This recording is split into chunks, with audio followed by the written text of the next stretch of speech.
Hi friends, ಇವತ್ತಿನ ಸ್ಟೋರಿಲಿ ಗೌಡೆಯರಿಗೆ ತಾಯಿ ಚಾಮುಂಡೇಶ್ವರಿ ಬಂದು ನೆಲೆಸಿದ ಇತಿಹಾಸವನ್ನು ತಿಳಿಯೋಣ ಬನ್ನಿ. 18 ಕೈಗಳುಳ್ಳ 60 ಅಡಿ ಎತ್ತರದ ತಾಯಿ ಚಾಮುಂಡೇಶ್ವರಿ ಗೌಡಗೆರೆಯಲ್ಲಿ ಬಂದು ನೆಲೆಸಿದ ಇತಿಹಾಸ. ಒಂದಿನ ಕೆಲ ವರ್ಷಗಳ ಹಿಂದೆ 6 ವರ್ಷದ ಹುಡುಗ ತಮ್ಮ ಹೊಲದಲ್ಲಿ ಅವನ ಫ್ರೆಂಡ್ಸ್ ಜೊತೆ ಆಟ ಆಡ್ತಿರ್ತಾನೆ. ಅವರೆಲ್ಲರೂ ಸಣ್ಣ ಸಣ್ಣ ಇಟ್ಟಿಗೆಯಲ್ಲಿ ಒಂದು ಪುಟ್ಟದಾಗಿ ದೇವಸ್ಥಾನ ಕಟ್ಬಿಟ್ಟು ಆಟ ಆಡೋಣ ಅಂತ ಯೋಚನೆ ಮಾಡ್ತಾರೆ. ಅದೇ ಥರ ಇಟ್ಟಿಗೆಗಳಿಂದ ಪುಟ್ಟದಾಗಿ ಒಂದು ದೇವಸ್ಥಾನ ಕಟ್ತಾರೆ. ದೇವಸ್ಥಾನ ಏನೋ ಕಟ್ಟಿದ್ವಿ, ಆದರೆ ಅದರೊಳಗಡೆ ಇಡೋದಕ್ಕೆ ಒಂದು ದೇವ್ರು ಬೇಕಲ್ವಾ? ಸೊ ದೇವ್ರನ್ನ ಎಲ್ಲಿಂದ ತರೋದು ಅಂತ ಯೋಚನೆ ಮಾಡ್ತಿರ್ತಾರೆ. ಆ 6 ವರ್ಷದ ಪುಟ್ಟ ಹುಡುಗ ತಮ್ಮ ಮನೆಯಿಂದ ಒಂದು ದೇವ್ರ ಫೋಟೋ ತರೋಣ ಅಂತ ಯೋಚನೆ ಮಾಡ್ತಾನೆ. ಫೋಟೋ ತರೋಕ್ಕೆ ಅಂತ ಅವ್ರ ಮನೆಗೆ ರೋಡಲ್ಲಿ ಹೋಗಬೇಕಾದ್ರೆ ಅವ್ನಿಗೊಂದು ಪುಟ್ಟದಾಗಿರೋ ತಾಯಿ ಚಾಮುಂಡೇಶ್ವರಿ ಮೂರ್ತಿ ಸಿಗುತ್ತೆ. ಅದನ್ನು ತಗೊಂಬಂದು ಆ ದೇವಸ್ಥಾನದೊಳಗಡೆ ಇಡ್ತಾನೆ. ಆದರೆ ಅವನಿಗದು ತುಂಬ ಚಿಕ್ಕದಾಗಿ ಕಾಣಿಸುತ್ತೆ. ಅದಕ್ಕೆ ಅವನು ಮತ್ತೆ ಅವ್ರ ಮನೆಗೆ ಹೋಗ್ಬಿಟ್ಟು ತಾಯಿ ಚಾಮುಂಡೇಶ್ವರಿ ಫೋಟೋ ಇಟ್ಟು ಪೂಜೆ ಮಾಡ್ತಾನೆ.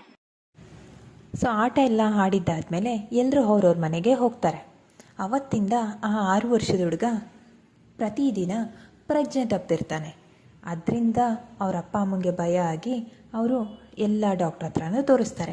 ಎಲ್ಲೇ ಕೇಳಿದ್ರೂ ಈ ಹುಡುಗ ನಾರ್ಮಲ್ ಆಗಿದ್ದಾನೆ, ಏನೂ ಆಗಿಲ್ಲ ಇವನಿಗೆ ಅಂತ ಹೇಳ್ತಿರ್ತಾರೆ. ಅವರು ಭಯ ಪಟ್ಕೊಂಡು ಯಾರಾದರೂ ಮಾಟ ಮಂತ್ರ ಮಾಡಿಸಿರ್ಬೋದೇನೋ ಅಂತ ತಿಳ್ಕೊಂಡು ಅದು ಕೂಡ ಪ್ರಯತ್ನ ಪಡ್ತಾರೆ. ಅದರಿಂದನೂ ಅವ್ರಿಗೆ ಏನೂ ಯೂಸ್ ಆಗಲ್ಲ.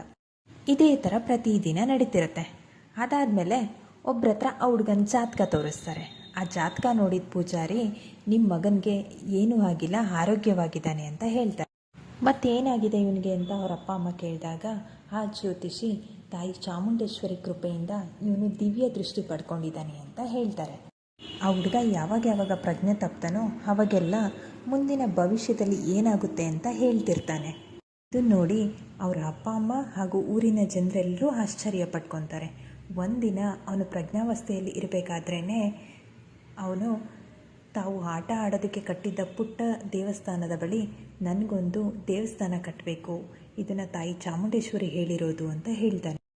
ಈ ಮಾತನ್ನು ತುಂಬ ಗಂಭೀರ್ಯವಾಗಿ ತಗೊಂಡ ಊರಿನ ಜನ ಅದೇ ಜಾಗದಲ್ಲಿ ಒಂದು ದೇವಸ್ಥಾನವನ್ನು ನಿರ್ಮಾಣ ಮಾಡ್ತಾರೆ.